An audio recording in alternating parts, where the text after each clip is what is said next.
നമുക്ക് രേവതിയുടെ സച്ചിയുടെ ഇന്നത്തെ നല്ലൊരു കഥ കേട്ടാലോ. അങ്ങനെ നമ്മൾ കാണുന്ന ഒടുവില് രേവതി ദേവുവിനെ കുറിച്ചുള്ള കാര്യങ്ങളൊക്കെ ശ്രീകാന്തിനോടും വർഷയോടും പറയാണ്.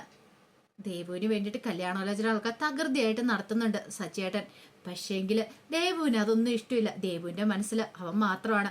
അത് കേട്ടപ്പോൾ ശ്രീകാന്ത് പറഞ്ഞു, ചിലപ്പോൾ അവനെ കുറിച്ച് നന്നായിട്ട് അന്വേഷിച്ചിട്ടുണ്ടായിരിക്കും സച്ചിയേട്ടൻ, അതുകൊണ്ടായിരിക്കും ഇങ്ങനെ പറയണേന്ന് പറഞ്ഞു.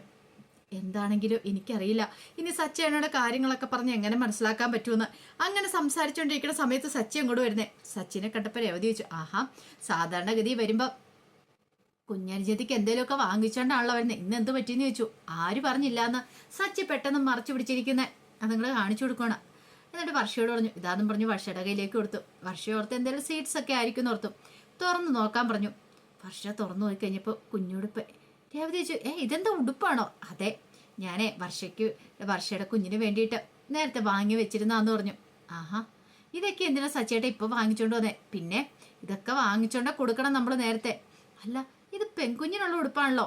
ആ അതെ, അവൾക്ക് പിറക്കാൻ പോകുന്ന പെൺകുഞ്ഞാന്ന് പറഞ്ഞു. അപ്പൊ സച്ചേട്ടൻ കൂടെ ഉറപ്പിച്ചോ? അതെ, ഞാൻ ഉറപ്പിച്ചു, അതൊരു മാറ്റമില്ല. ശ്രീകാന്ത് പറഞ്ഞു, അതെ, ഈ കുടുംബത്തിലെല്ലാവരുടെയും പണ്ട് തൊട്ടുള്ള ആഗ്രഹമായിരുന്നു, പ്രത്യേകിച്ച് സച്ചേന്റെ ഒരു പെൺകുഞ്ഞ് ഈ വീട്ടിൽ വേണമെന്ന്. ഇതെല്ലാം കേട്ട് കഴിഞ്ഞപ്പോഴത്തേനും വർഷം ഒന്നും മിണ്ടാതെ കരഞ്ഞുകൊണ്ട് അകത്തേക്ക് കയറി പോവുകയാണ്. ഭയങ്കര വിഷമമായിപ്പോയി ശ്രീകാന്തിനും. ആ സമയത്ത് സച്ചി രേവതിയോട് പറഞ്ഞു, രേവതി, ഇടയ്ക്കിടയ്ക്ക് വർഷയോട് നമ്മളിങ്ങനെ കുഞ്ഞിനെ കുറിച്ചുള്ള കാര്യങ്ങളൊക്കെ പറയണം, ഇങ്ങനെ ഓരോ സമ്മാനങ്ങളൊക്കെ കൊടുക്കണം, അവളുടെ മനസ്സിൽ കുഞ്ഞെന്ന ചിന്ത വരണമെന്ന് പറഞ്ഞു. രേവതി പറഞ്ഞു, അവൾക്ക് നല്ല വിഷമമായെന്ന് തോന്നുന്നു. ആയിക്കോട്ടെ, സാരമില്ല, അവളുടെ ഉള്ളിൻ്റെ ഉള്ളിൽ കുഞ്ഞെന്നുള്ളൊരു ബോധം വരട്ടെ എന്ന് പറഞ്ഞു. ആ സമയത്ത് വർഷ മുറിയിലേക്ക് പോയിട്ട് ഇങ്ങനെ ആലോചിച്ചു, എന്ത് രസമായിരിക്കില്ലേ ഈ കുഞ്ഞുടുപ്പൊക്കെ ഇട്ടുകൊണ്ട് തൻ്റെ കുഞ്ഞ് നിൽക്കുന്ന കാണാനായിട്ട്, നല്ല ഭംഗിയുണ്ടായിരിക്കും. അങ്ങനെ വർഷ സ്വയം പറയണം. അടുത്ത നിമിഷം വർഷയുടെ മനസ്സിലേക്ക് ഒരു ചിന്തയുണ്ടായി, വേണ്ട, കുഞ്ഞ് വേണ്ടതെനിക്ക്, കുഞ്ഞിനെ പ്രസവിക്കാന്ന് പറഞ്ഞാൽ അത് ബുദ്ധിമുട്ടുള്ള കാര്യമാണ്, താൻ എങ്ങനെയാ വേദന സഹിക്കും. ഒരു സമയത്ത് വർഷയ്ക്ക് വേണം, മറ്റു സമയത്ത് വർഷയ്ക്ക് വേണ്ട. പ്രസവ വേദനയുടെ കാര്യം ഓർക്കുമ്പോഴാണ് വർഷയ്ക്ക് വേണ്ടാന്ന് തീരുമാനം എടുക്കുന്നേ, അല്ലാതെ കുഞ്ഞിനോടുള്ള ഇഷ്ടക്കുറവുകൊണ്ടൊന്നും അല്ല. ശ്രീകാന്ത് ഇത് അങ്ങോട്ടേക്ക് വന്നിട്ട് കേട്ടു. ശ്രീകാന്തിന് സങ്കടമായി. ദൈവമേ, പാവം, ശരിക്കും ഈ സമയത്ത് നല്ല കെയറിങ് കൊടുക്കണം. നല്ല വിഷമമുണ്ട് അവൾക്ക്, അത് പ്രസവ വേദനയെ ഓർത്തിട്ടുള്ള വിഷമമാണ്. എന്നാലും അവൾ കുഞ്ഞിനെ ആഗ്രഹിക്കുന്നുണ്ട്. ഒരു വശത്ത് കുഞ്ഞിനെ വേണ്ടെന്ന് അവൾ വെക്കുന്നുണ്ടെങ്കിലും മറുവശത്ത് അവളുടെ അമ്മ അതിന് സമ്മതിക്കുന്നില്ല. അവളുടെ ഉള്ളിൻ്റെ ഉള്ളിൽ അവൾ ആ കുഞ്ഞിനെ സ്നേഹിക്കുന്നുണ്ട്. ആ ചിന്ത ശ്രീകാന്തിനും വല്ലാതെ അലട്ടുവാണ്. കുറച്ച് കഴിഞ്ഞപ്പോൾ മീര വീട്ടിലേക്ക് വരുമ്പോഴത്തേനും ശ്രുതി ചോദിച്ചു, എന്തായ കാര്യങ്ങൾ?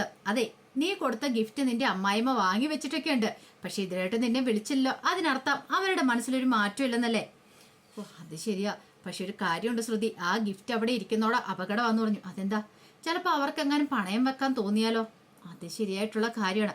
ഒരു കാര്യം ചെയ്യുക, നീ ബാമാൻറ്റിയെ വിളിച്ചിട്ട് ആ ഗിഫ്റ്റ് എങ്ങനെയെങ്കിലും അവിടുന്ന് വാങ്ങിക്കാൻ പറ. ഇനി അവിടെ ഇരുന്നിട്ടുണ്ടെങ്കിൽ നിന്റെ ഉള്ള കാര്യത്തിലും കൂടി ഒരു തീരുമാനമാവെന്ന് പറഞ്ഞു. ബാമാൻറ്റി ആകുമ്പോൾ നീ പറയുന്ന അനുസരിക്കും, അല്ലെങ്കിൽ അവരുടെ വീട്ടിൽ ചെന്ന് ആത്മഹത്യ എന്ന് പറഞ്ഞ് ഭീഷണിപ്പെടുത്തുവാണെങ്കിൽ അവർ ഉറപ്പായിട്ട് നീ പറയുന്ന പോലെ തന്നെ അനുസരിക്കും എന്ന് പറഞ്ഞു. അതൊക്കെ ശരിയാ, എന്നാലും പെട്ടെന്ന് വേണ്ട, എന്തായാലും കുറച്ച് ദിവസം കഴിയട്ടെ എന്ന് പറഞ്ഞു. അപ്പോഴേക്കും മീര പറഞ്ഞു, നിനക്ക് വേണ്ടി ഇന്ന് മൊത്തം ഞാൻ അലയുമായിരുന്നു. എന്ത്? നിനക്ക് വേണ്ടി 2 കാര്യങ്ങൾ ചെയ്യാൻ വേണ്ടിയിട്ട്. 2 കാര്യങ്ങളോ? നീ എന്നെ പറഞ്ഞ് ഏൽപ്പിച്ചില്ലായിരുന്നോ? ഒന്നൊരു വാടക വീട്, പിന്നെ ആദ്യക്ക് നല്ലൊരു സ്കൂൾ അതിൻ്റെ അടുത്തായിട്ട്.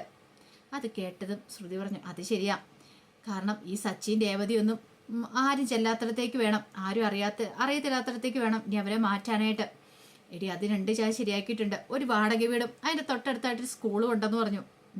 അങ്ങനെയാണ്, ഇനി പേടിക്കണ്ടല്ലേ? അതെ, നീ പിന്നെ പോയി കാര്യങ്ങളൊക്കെ നേരെയാക്കിയാൽ മതി, ബാക്കി കാര്യങ്ങളൊക്കെ ഞാൻ അവിടെ എല്ലാം ഓക്കെ ആക്കിയിട്ടുണ്ടെന്ന് പറഞ്ഞു. അത് കേട്ടപ്പോൾ ശ്രുതിക്കും ഭയങ്കര സന്തോഷമായി. പിന്നീട് രേവതി സച്ചിയൊക്കെ ഇരിക്കുമ്പോഴത്തേനും ചന്ദ്രമതി അങ്ങോട്ട് വന്നു. ചന്ദ്രമതി വന്നിട്ട് പറഞ്ഞു, അതെ, സുധിയെ വിളിച്ചിട്ട് കിട്ടുന്നില്ല, അവനെതിരായിട്ടും എത്തിയില്ലോ എന്ന് പറഞ്ഞു. രവീന്ദ്രൻ പറഞ്ഞു, അവന് ചിലപ്പം എന്തായാലും കാണുമായിരിക്കും, ചിലപ്പോൾ ലോഡ് എന്തെങ്കിലും വന്നു കാണുമായിരിക്കും, അതുകൊണ്ടായിരിക്കും താമസിക്കുന്നത്.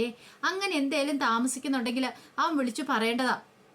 പക്ഷേങ്കിൽ ഇപ്പൊ വിളിച്ചിട്ടുമില്ല, വിളിച്ചിട്ടാണ് കോള് എടുക്കുന്നില്ല എന്ന് പറഞ്ഞു. എൻ്റെ മോൻ എന്തോ സംഭവിച്ചിട്ടുണ്ടെന്ന് പറഞ്ഞു. അത് കേട്ടപ്പോൾ സച്ചു പറഞ്ഞു, ചിലപ്പോൾ പാർലടുത്തേ കാണാൻ പോയി കാണും.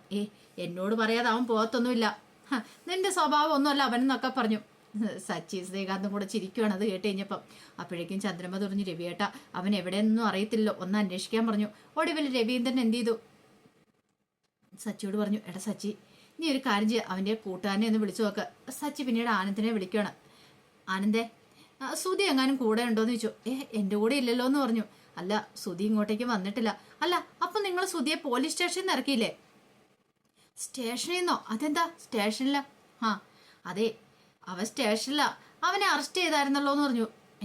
അറസ്റ്റ് ചെയ്തോ? എന്തിനു? ആകെപ്പാടെ ഞെട്ടലായിപ്പോയി സച്ചിയൊക്കെ. അത് മുക്കുവണ്ടം കൊണ്ടേ പണയം വെക്കാൻ ഒരുങ്ങിയതിൻ്റെ പേരിൽ. മുക്കുവണ്ട്? അതെ, അവൻ നിരപരാധിയാന്നൊക്കെ അവൻ വിളിച്ചു പറഞ്ഞാ പറയുന്നത് കേട്ടത്. നാട്ടുകാർ മുഴുവൻ അറിഞ്ഞല്ലോ, നിങ്ങൾ അറിഞ്ഞില്ലേ? അല്ല, മുക്കുവണ്ടം. അവനോട് ചോദിച്ചപ്പോൾ അവൻ പറഞ്ഞ അവൻ്റെ അമ്മയ്ക്ക് ഗിഫ്റ്റ് കിട്ടിയതാന്നാ. ഭാര്യ ഗിഫ്റ്റ് കൊടുത്ത് എങ്ങാണ്ടാന്നാ പറഞ്ഞേ. അതുകൊണ്ടേ പണയം വെക്കാൻ പോയി. പക്ഷെ ബുക്ക് വണ്ടോന്നറിഞ്ഞു കഴിഞ്ഞപ്പോഴത്തേനും അവനെ പോലീസ് പൊക്കിന്ന് പറഞ്ഞു. അതും പറഞ്ഞിട്ട് ആനന്ദ് കോള് കട്ട് ചെയ്തു. സച്ചി ഇത് പറഞ്ഞു കഴിഞ്ഞപ്പോഴത്തേനും ചന്ദ്രമതി, ദൈവമേ ചതിച്ചല്ലോ അവനോട് ഞാൻ പറഞ്ഞ അതുകൊണ്ട് മീരയ്ക്ക് കൊടുക്കാൻ പറഞ്ഞു കൊടുത്തു വിട്ട. എന്നിട്ട് അവന് കൊടുത്തെന്നും പറഞ്ഞു. എന്നിട്ട് അവൻ എന്ത് പരിപാടിയെ കാണിച്ചെന്ന് ചോദിച്ചു. രവീന്ദ്രൻ പറഞ്ഞു, എത്ര കിട്ടിയാലും പഠിക്കില്ല, എത്ര പറഞ്ഞാലും അനുസരിക്കില്ല. അവൻ എന്താ ഇങ്ങനെയായി പോയത്? സച്ചി പറഞ്ഞു, അത് ശരിയാ. അല്ല, പാർലറെടുത്ത് കൊണ്ടുവന്ന് അതും കൊണ്ട് പണയം വെക്കേണ്ട കാര്യം ഉണ്ടായിരുന്നോ? പണയം വെക്കാൻ കൊണ്ടുപോണ്ടേ? ചന്ദ്രമതി പറഞ്ഞു, അവന് പണത്തിന് ആവശ്യമുണ്ടോ ചോദിച്ചാൽ പോരായിരുന്നോ? ശ്രീകാന്ത് പറഞ്ഞു, ഈ സുധിയേണ്ട ഒരു കാര്യം എത്ര തവണ സുധിയേട്ടനോട് ഓരോ കാര്യം പറഞ്ഞിട്ടുണ്ട്. എന്നിട്ട് സുധിയേട്ടൻ ഒരു തവണയെങ്കിലും കേട്ടോ എന്ന് ചോദിച്ചു. എല്ലാവർക്കും ഭയങ്കര ടെൻഷനായിപ്പോയി. അപ്പോഴേക്കും രവീന്ദ്രൻ പറഞ്ഞു, എടാ മോനെ, അവനെ ഇറക്കണ്ടേ? സച്ചി പറഞ്ഞു, ശരി, ഞാൻ പോയി ഇറക്കിക്കൊണ്ട് വരാമെന്ന് പറഞ്ഞു.